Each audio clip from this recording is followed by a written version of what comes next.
This story is brought to you by HelloDearReader.com.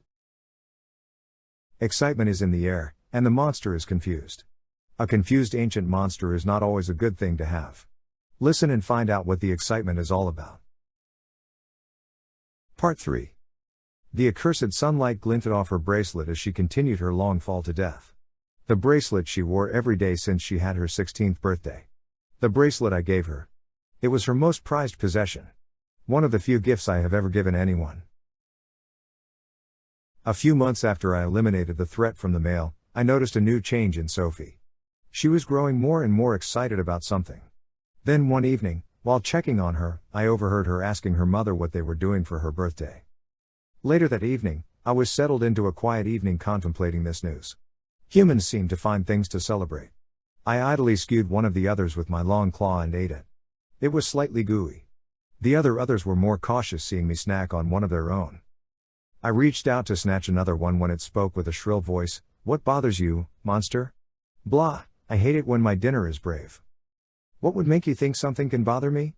Growled in their language. Like me, the others did not speak a human language. Once they become these filthy things, they lose that ability. "We have noticed a change in you. It's not like you to kill a human. Now you almost seem to be pouting." Its shrill voice seemed condescending. I growled at his last word. "Food should know its place. Since you met that girl." I cut it off with a warning growl. The others scurried back from me. "You do not speak of her." I felt anger rise in my chest. They were not worthy to speak about her. So you do watch her. A monster like you watching over a little human girl." Its accusation was correct. I was watching over her. I growled again. "It is not your concern, thing. I will do as I please. But, tell me, since you were once human, why do humans celebrate the anniversary of their birth?" "It's her birthday." It cheered in mock joy. "She will have a party with cake, ice cream, and presents." It laughed gleefully. Its round body vibrated. If it had hands, it would have clapped. "Presents? Humans and their need to collect things. Monster. If you love her, you must give her a present. Something nice. Since you spy on her, what does she like?" It hissed at me. "I do not spy on her, little creature. I simply check on her to be sure she is safe," I said with some guilt. Its small round furry body, which was mostly mouth and teeth. It appeared as if its whole body turned down when it frowned at me. It would have been slightly amusing if not for the subject we discussed. "Can you see me shopping?"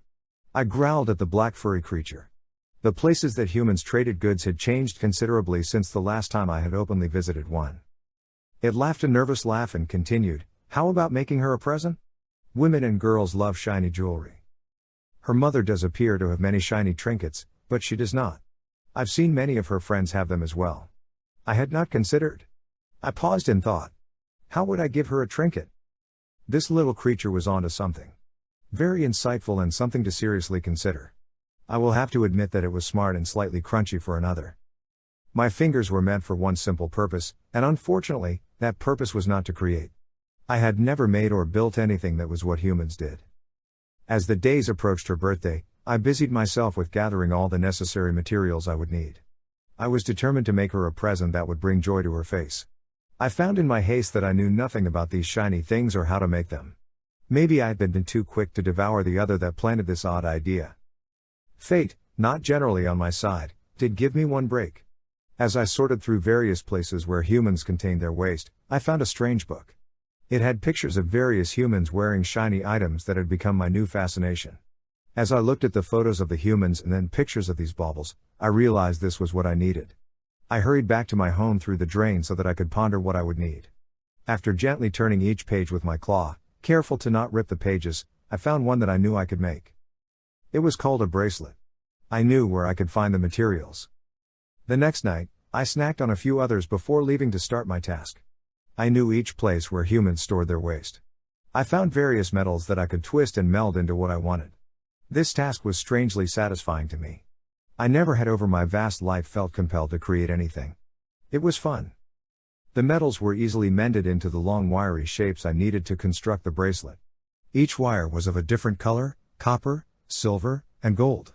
I twisted the various colored metals, weaving them together like I had seen in the picture. I pressed the weave flat, meshing the colors together into a pattern. With my claw, I etched a pattern on the outside. A design I had seen a human carve once. It was to protect him from evil. It did not, however, protect him from me. I found it oddly joyful to find myself etching the same pattern for Sophie. On the inside, I carefully etched, "Happy Birthday." I felt a small amount of pride that I had recently learned to read and write in man's current language. Most of my kind never bothered to learn the current languages of man. To us, it changes too often. Stealthily I crept to her home across the street from my park. Under cover of darkness, I slithered my body under the bushes that lined her house. I was thankful for my ability to compress my body down. Within a small box, I had found was the bracelet. I left it on the porch, close to the center of the top step, as best I could without overexposing myself. I knew as the guests left, one would find it. I was taking a chance, hopefully, one would give it to her.